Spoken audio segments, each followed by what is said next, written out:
So this here is the, it's a combination. This one's both the park office and the campground office. And so I'm just going to walk on up. You probably might drive.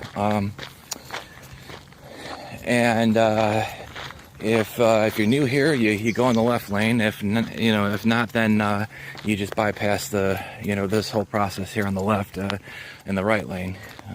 That's if you've already got a campsite.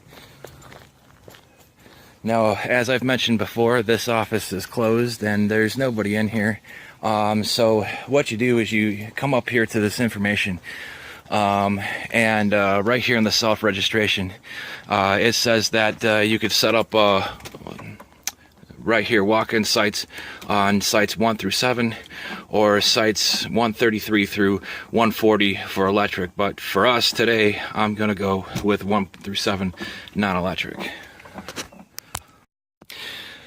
I'm still just right here on the side of the park office and the camp office, and I'm gonna come up here to this sign here.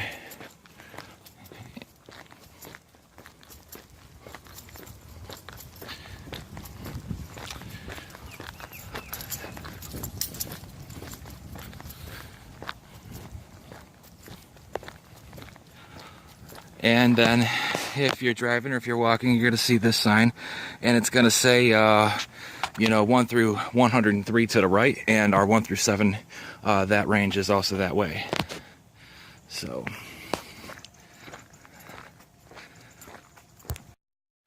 I'm walking up on campsite number 4 right now, and like I said, this one's walk-in. This is primitive. It's designed for tent camping. However, you could put a camper in here.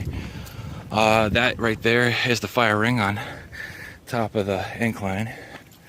But as you see right here, number 4 says walk-in. It's got that tape right there, which means that these spots were meant to be taken first come, first serve. So this here's the site. I came up here and I found it. So over here I'm at 4, and I forgot to put in the last bit of the video that I'm gonna head back down to the camp office.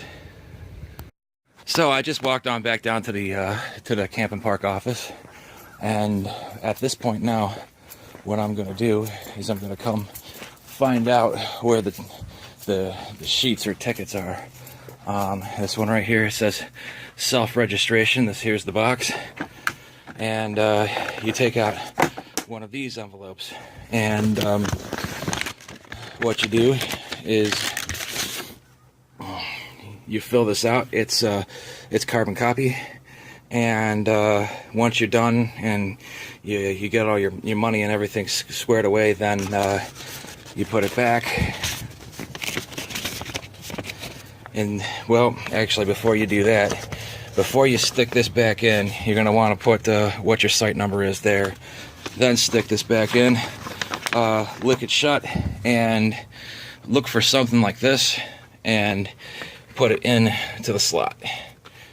And with this one, there's like a shallow box that has access on the other side. They'll get that in the morning. So then what you do is you just come from here, and you walk back up to your campsite.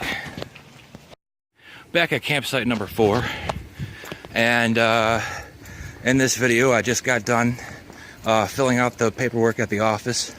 I would have paid the fees, and so you're gonna come back here and you're gonna camp. There's 2 options, but the one thing I wanted to discuss first, okay, is that if you're going to stay here for maybe 2 or 3 days or more, somebody from the office is going to come by, and they're going to have a piece of paper with your date range written with a permanent marker, and they're going to attach it right here to this clip, which tells everybody, all the passers-by here on the road, that this site is occupied. But this site, these 7 right here that are walk-in for just primitive tents are not exactly the best as far as views are concerned, and I'll show you that in a minute. Now we're coming up on site number 26, And here at Wolf Run, pretty much anything that has a cul-de-sac right there, the backside of the cul-de-sacs are usually the ones with the views of Wolf Run Lake. Let me go down here and show you actually number 25, because this just caught my eye.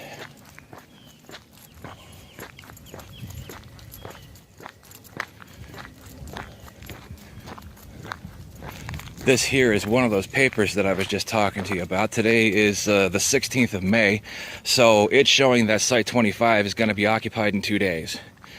But we'll go back over here to 27. There is a possibility that when you get into a state park, particularly a very higher profile one like Hocking Hills, for instance, that you could get there and find out all the walk-in sites are taken. In which case, one thing that you could do is take one of these reservable sites instead. But if there's somebody who's coming on, let's say if the office, they gave us 2 days over there, but let's say they're behind and somebody, this site's going to be reserved, then, we could be asked to leave. And that's just the nature of that. But, you see this park right now, and it's May 16th. It's probably a good chance that that nobody's going to be here for a particular date range. But only the office would know that. One of the things that you could do to get a better site is when you got the walk-in available, take the walk-in for 1 day, and then immediately the next morning, very first thing in the morning, you go to the office and then you get another campsite like this here, 26 instead of the 4. And so that's just about how this could go. So my name is MD Edmonds, and I'm signing